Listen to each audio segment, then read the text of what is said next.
Continuidade à questão do capítulo 4 do livro Introdução à Sociologia, de Pércio Santos de Oliveira, em que a gente fala de agrupamentos sociais.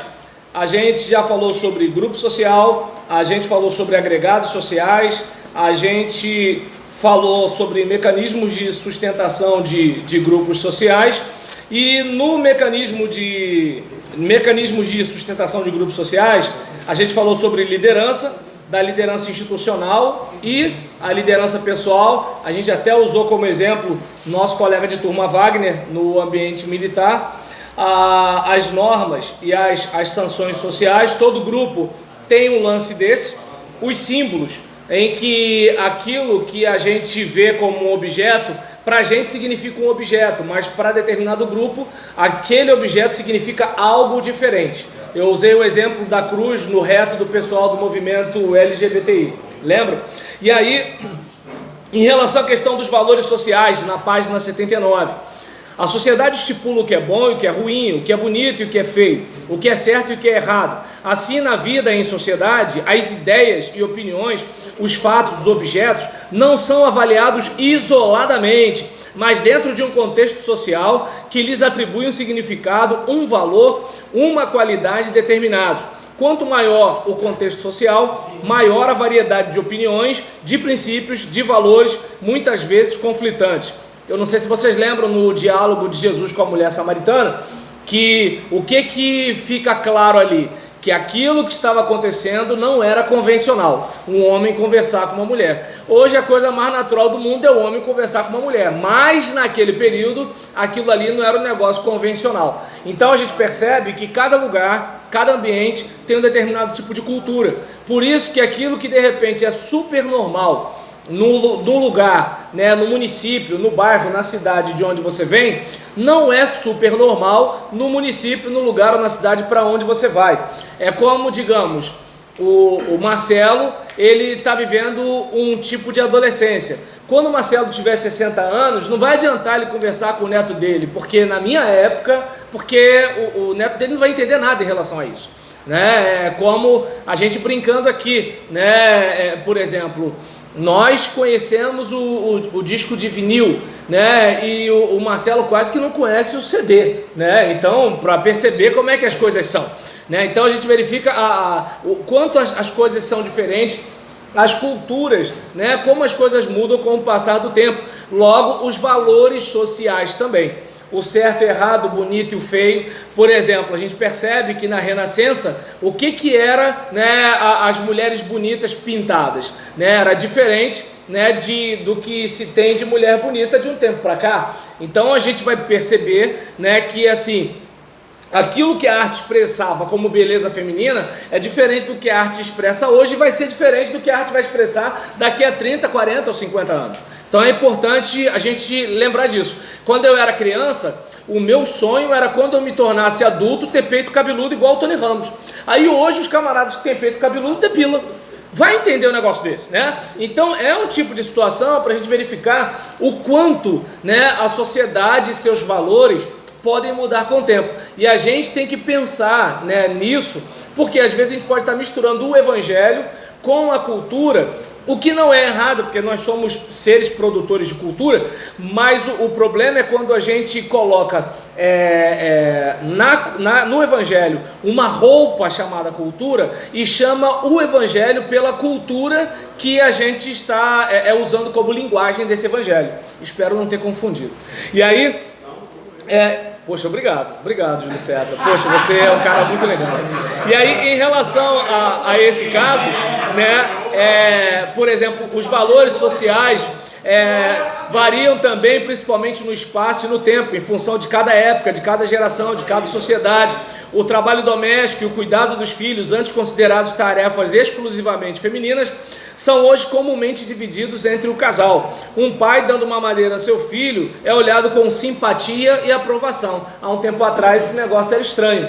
Hoje, né, tá arriscado, minha esposa nem deixa muito eu ficar andando com meu filho, porque ela acha que eu fico me exibindo, né? Aí o pessoal olha, aí as mulheres fazem, né, os negócios assim. Agora, bota isso uns 30, 40 anos atrás, era complicado. Então é importante, né, a gente ter isso em mente, que os valores mudam.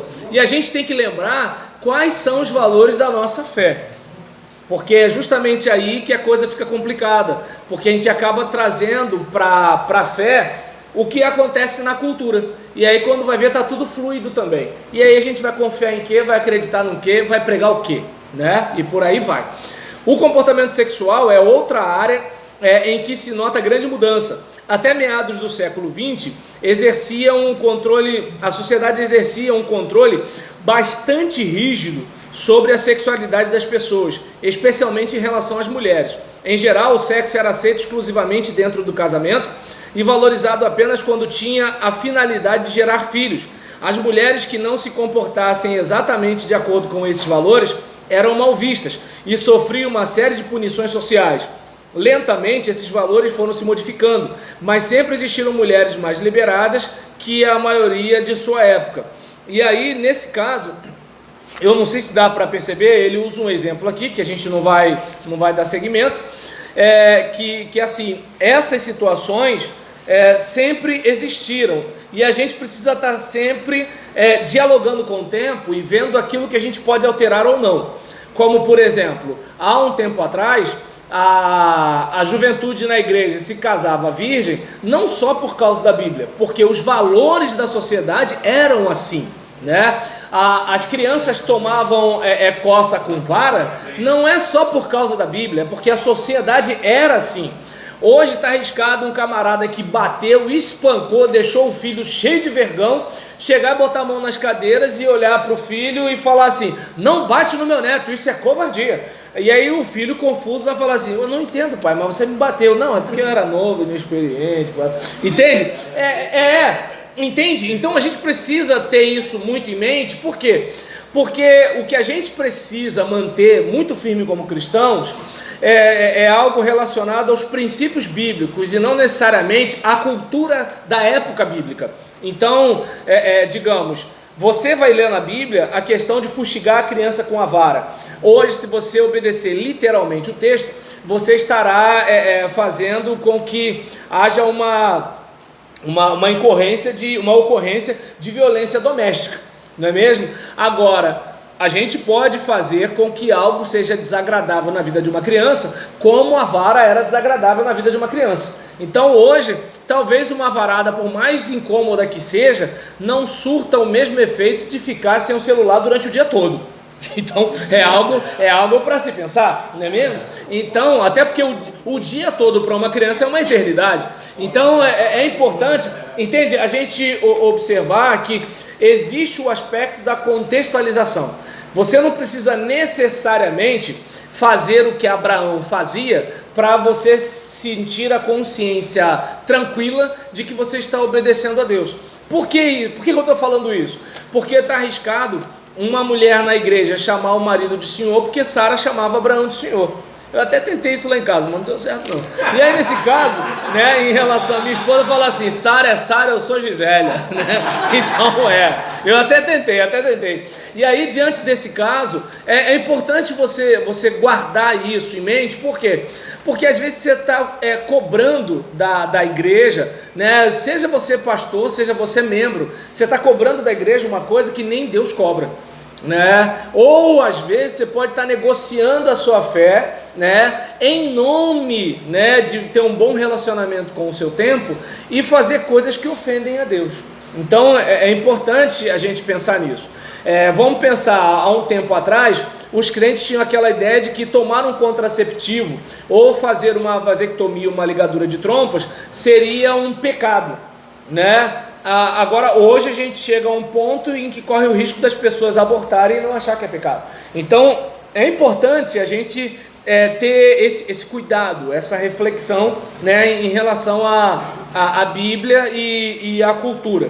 Nem tanto lá, nem tanto cá, mas indo lá para pegar os princípios e deixar a cultura. E aqui estudar a cultura para poder fazer a ponte, né? Naquela cultura era desse jeito, nessa cultura é desse jeito. Isaac viu Rebeca, levou para a tenda, né, e vamos que vamos. Aí o que acontece? Já que foi assim com Isaac e Rebeca, fazer a mesma coisa, né, vou levar a menina lá na minha casa, né, e a gente, pronto, estamos casados, mãe, pai, então tá bom, vai lá no Guanabara e vai fazer uma compra, o seu abestado. Então é um tipo de situação que, assim, às vezes a pessoa, ela não para pensar que os valores mudam. Mas a Bíblia tem princípios, esses princípios eles podem ser aplicados. E aí, como é que eu posso dizer? Na página 82, a gente tem aqui, né? É comum encontrarmos pessoas que não conseguem se entender sobre determinados assuntos, como religião, política, moral, etc. Isso acontece porque elas têm escalas de valores diferentes umas das outras. Então, por exemplo, eu vou bater um papo com um camarada que fuma maconha. A gente não vai estar na mesma frequência. Eu, por exemplo, não fico na mesma frequência com quem usa açúcar União para tomar o café, porque eu uso adoçante, ou açúcar mascavo, entende? Eu não fico na mesma frequência com a pessoa que toma refrigerante, porque eu não bebo refrigerante, só mineirinho, ainda não consegui me libertar, orem por mim. Pode me julgar, mineirinho ainda não consegui não. Então, o que acontece? Eu lembro que eu estava no noivado de uma menina, né? Eu fui o pregador do noivado, e aí quando chegou na hora, né, daqueles comes e bebes, veio um rapaz com uma bandeja de refrigerante, falei, não quero não. Aí ele olhou pra minha cara, fez umas caras e bocas assim, só tem refrigerante, hein? Você não bebe? Assim mesmo, né? Eu bebo água, irmão, obrigado, tá? Fica na paz, amém, amigo, né? Então, aí eu não sei se dá pra perceber. Se a gente tem essa dificuldade, imagina, a minha dificuldade com a dieta não é só a dieta, a minha dificuldade com a dieta é estar perto de pessoas, na família, na igreja, na rua, né? Que não fazem a dieta. Né? Então, assim, por exemplo, o meu filho se dá bem, né? Porque ele vai na cantina, come a batata frita, coxinha, o quibe sem problema nenhum. A dificuldade dele é com o frango grelhado, é o purê sem a manteiga. Lá em casa é que ele tem problema. Então, ele entendeu que você queria o suco. Tá dando para entender? Né? E assim, daí onde tem coisa que não dá pra gente conversar. Eu cresci chamando os mais velhos de senhor. Eu cresci entendendo que eu não podia discutir com quem tem cabelo branco. E aí qual o problema? Eu vou conversar com um camarada de 10 anos e fico exigindo dele a mesma postura. Só que eu não sei se ele recebeu a mesma educação que eu. Eu não sei as coisas que ele ouviu para poder cobrar dele uma coisa que ele não recebeu. Então a gente tem que lembrar disso até mesmo na hora de evangelizar. Né? Porque, digamos, nós sabemos que somos filhos de Deus pela adoção em Cristo Jesus. Agora, o indivíduo que não tem esse conhecimento soteriológico, que nem imagina o que é soteriológico, né? Não faz ideia do que é soteriologia, você dizer para ele que ele não é filho de Deus, ele entende que você quer dizer que você é melhor do que ele. Então, eu não sei se dá para perceber que é importante a gente ter alguns cuidados, né, no diálogo com as pessoas. Por quê? Porque os valores são diferentes. Imagina, se no meu caso, dentro da igreja, eu passo por essa situação, imagina fora da igreja, entende? É importante a gente ter esse cuidado. E aí, o autor ainda na página 82, ele fala sobre sociologia e juventude. Antes do tópico, ele até diz, né, que os jovens geralmente acompanham e aceitam mais facilmente do que os mais velhos as mudanças que ocorrem na sociedade. Esse fato faz com que comumente eles se desentendam com a geração anterior. Tal situação nada mais é que a indicação de uma crise de valores. Os novos valores chocam-se com os valores já estabelecidos, criando-se uma tensão entre jovens e adultos. E aí o problema que a gente está passando agora, né? Bolsonaro e Haddad. E aí você observa que tem crente dizendo que quem vota no Bolsonaro não é crente de verdade.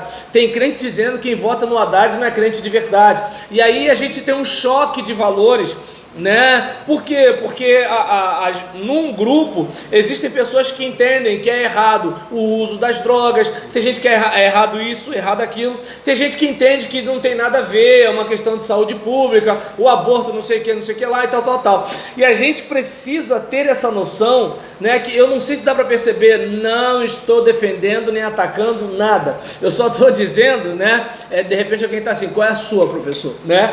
E aí, não, qual é a sua é da minha época. Hoje em dia não é esse tipo de pergunta que se faz. E em relação a isso, De que lado o senhor está? Pode ser, né? E aí nisso é importante a gente verificar que na escala de valores, aquilo que talvez para você esteja lá embaixo, para outra pessoa está lá em cima. E aquilo é caro para ela, né? E isso tem que ficar muito, mas muito claro para nós. Daí o problema, às vezes, né, da geração passada com a geração de agora, né? É algo para a gente pensar. E aí, diante dessa situação, como é que eu posso dizer?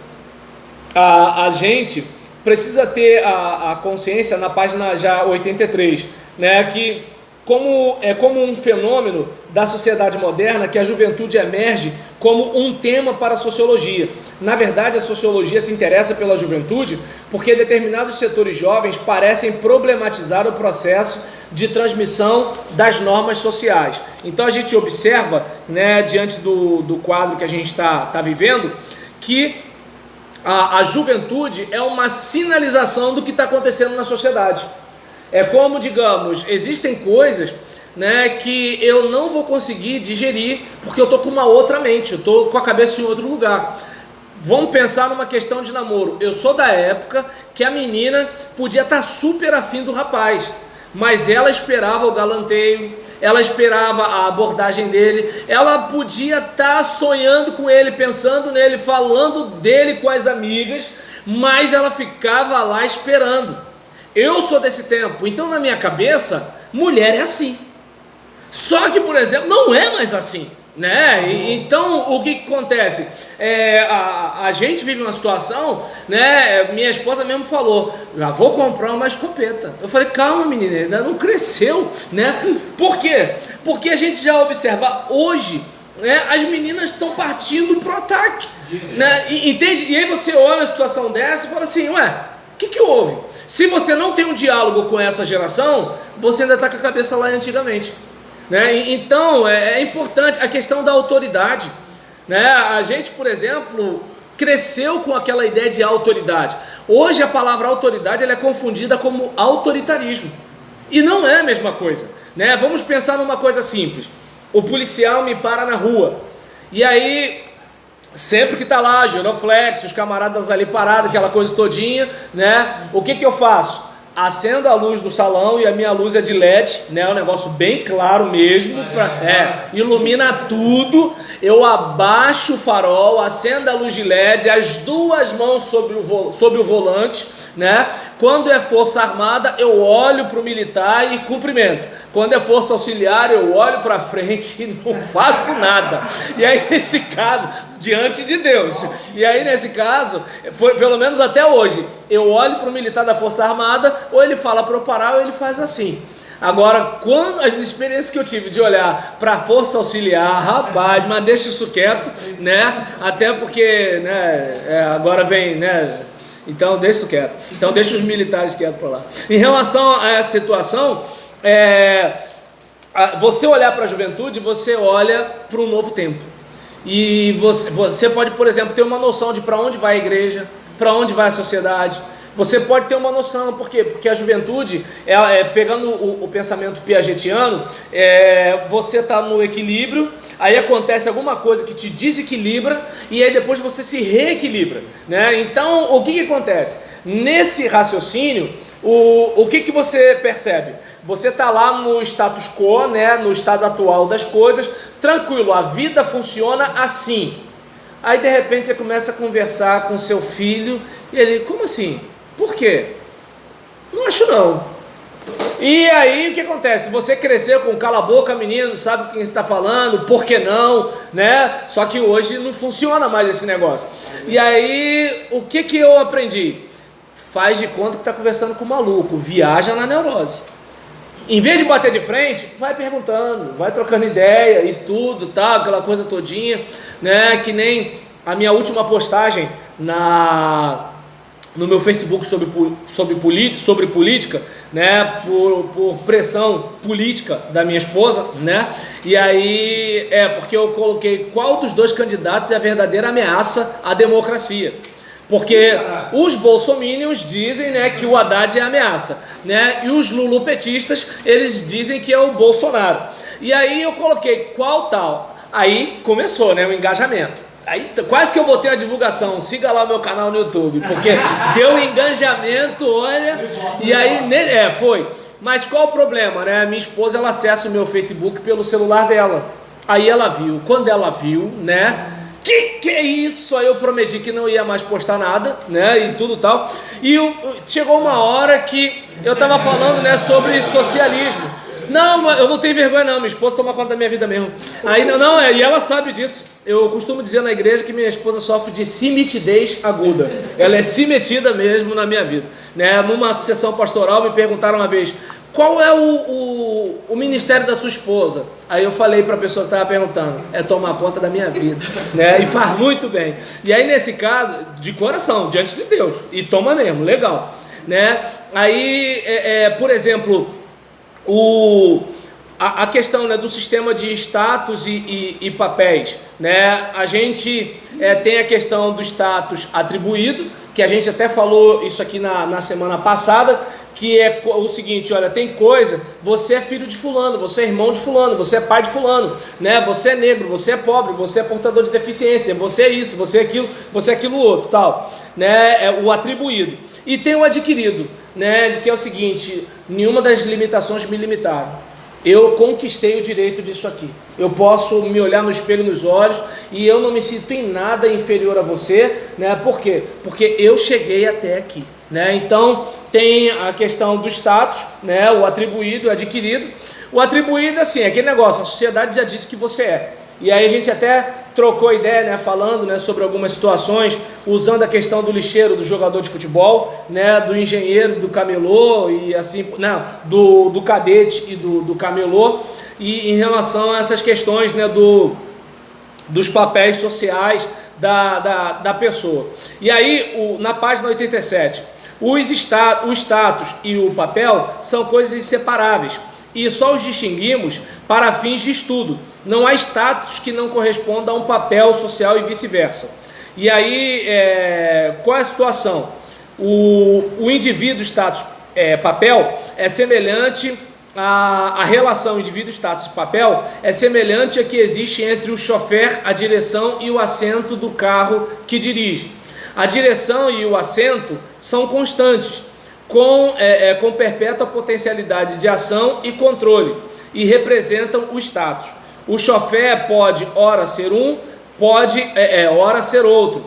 É o indivíduo. O modo como dirige é a maneira como realiza o seu papel. Pode guiar muito bem ou regularmente mal, né? Todas as pessoas sabem o que esperar ou exigir do indivíduo, de acordo com o status que ele ocupa no grupo ou na sociedade. E a sociedade sempre encontra meios para punir os indivíduos que não cumprem o seu papel. É aquele caso, né? Não sei se vocês lembram o que eu falei, né? O caso, né, do Wagner, que aqui é colega de vocês, mas é pastor de vocês. Então, por mais, né, que vocês possam ser amigos, mas existem coisas que vocês esperam dele. E por mais que vocês possam ser amigos, existem coisas que ele espera de vocês, né? E assim, é como aquele caso: os valentes de Davi, eles estavam na batalha junto com Davi, mas eles olhavam para Davi esperando algo de Davi. E Davi olhava para eles esperando algo deles. Todos estavam na espada, todos estavam cortando a cabeça dos outros, todo mundo estava derramando sangue, todo mundo estava lá, faca na caveira, todo mundo. Mas um esperava do outro algo diferente, né? Como, digamos, eu pego meu filho, eu brinco com ele, eu jogo ele pro alto e tudo tal, mas eu não posso esquecer que o meu papel é diferente do dele. Nós não somos dois coleguinhas, né? Então é importante a gente lembrar disso, né? Que assim, nós, né, temos papéis, temos posições, né, e somos pessoas diferentes e temos algo para realizar no ambiente em que nós estamos. Pensando na estrutura e organização social, né, por exemplo, numa escola trabalham o diretor ou coordenador pedagógico, né, vários professores, secretários, serventes, além dos alunos. Cada um desses indivíduos ocupa uma posição social, um status no grupo. Cada posição está relacionada com as demais e todas elas, em conjunto, formam a estrutura social da escola. Então a gente pode concluir que a estrutura social é o conjunto ordenado de partes encadeadas que formam um todo. A estrutura social é a totalidade dos status existentes num determinado grupo social ou numa sociedade. Então é como se você fosse uma engrenagem numa estrutura, certo? Então a estrutura social, ela vai dando, página 88, ela dá a ideia de algo estático que simplesmente existe. A organização social dá uma ideia de uma coisa dinâmica que acontece. Então a gente tem uma estrutura e a gente vai se organizando e as coisas vão mudando. E daí onde vem essa mobilidade que uma máquina não teria como, que é o nosso aspecto orgânico, né? A organicidade, né, da nossa socialização faz com que algumas coisas sejam diferentes. Né? Não é porque você é lixeiro hoje que vai ser lixeiro amanhã. Não é porque você é empresário hoje que vai ser empresário amanhã. Entende? Não é porque você é milionário hoje que vai ser milionário amanhã. Não é porque você é mendigo hoje que vai ser mendigo amanhã. Então é importante a gente ter essa ideia, até mesmo para a gente se construir e evitar se destruir. E a gente vai respirar para ir para o capítulo 5.